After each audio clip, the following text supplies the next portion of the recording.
Leaders like Sadiq কায়েব। বিশ্ববিদ্যালয়ে নিজ by মাথার জোর, বিশ্ববিদ্যালয়ে তো পেটের জোরের দরকার নাই। অল্প কয়টা টাকার বিনিময়ে দেশের স্বার্থকে বিকিয়ে দিচ্ছে।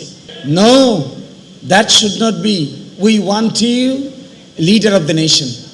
My dear brothers and sisters, this is my heart pouring call to each and everyone. Please prepare yourself. Please take preparation to lead the nation. Unless you lead the nation, nation will be suffering from serious intellectual crisis. আমাদের দেশে ভালো সাংবাদিক দরকার, ভালো diplomat দরকার, ভালো bureaucrat দরকার, ভালো আইনজীবী দরকার, ভালো বিচারক দরকার, ভালো সিভিল মিলিটারি ব্যুরোক্রেসির লোকেরা দরকার।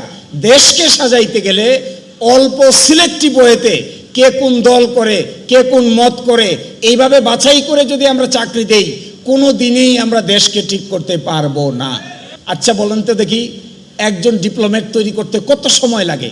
শেষ বয়সে এসে যখন ভারতের সঙ্গে চুক্তি করতে পাঠানো হয়, চুক্তিতে ভালো করে এফিসিয়েন্সি না থাকার কারণে দেশ বিরোধী চুক্তিতে স্বাক্ষর করে দিয়ে আসতেছে, বাজার করে আসতেছে, কিন্তু দেশের কি হলো এইটা মাথায় কাজ করতেছে না।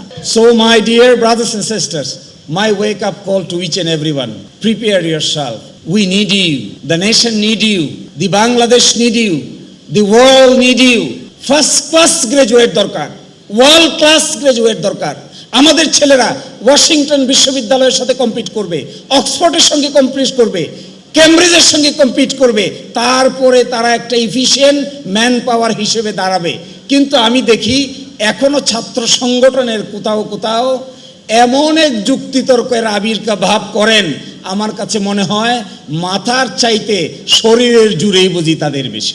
বিশ্ববিদ্যালয়ে নিজ বাই মাথার জোর, বিশ্ববিদ্যালয়ে তো পেটের জোরের দরকার নাই।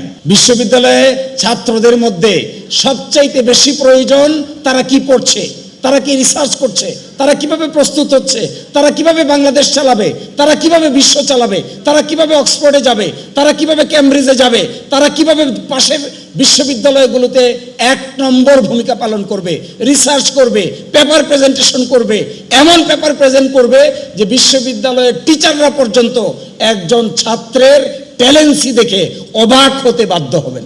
যদি এইটা না করা যায়, তার চেয়ে বলেন তো দেখি প্রাচ্যের অক্সফোর্ড কোথা থেকে হবে, কেমন করে হবে? এই অপরাজয় বাংলার পাদদেশে কে মুর্দাবাদ আর কে জিন্দাবাদ, সারা দিন রাত এইটা করলে কোন ছেলের মাথা ডেভেলপ করবে? Why is this? For what reason? What will be the ultimate achievement? নেশনের কি হবে, জাতির কি হবে, বাংলাদেশের কি হবে, এই ভারতীয় উপমহাদেশে বাংলাদেশের স্ট্যাটাস কি হবে, অস্তিত্ব কি হবে? এইটা যদি বিশ্ববিদ্যালয়ের ছাত্ররা বুঝতে না পারেন, এখনো আমরা খুঁজি কে মুর্দাবাদ আর কে জিন্দাবাদ, এখনো আমরা খুঁজি ওই হলের গেস্ট রুমে রেখে কাকে জবরদস্তি করে মিছিলে নিয়ে যাব আর কাকে জবরদস্তি করে মিছিলে নিয়ে যাব না।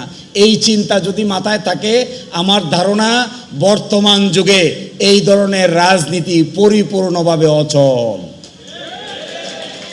একটাই শুধু আমাদের expectation from you, we need leaders like Sadiq Kaib.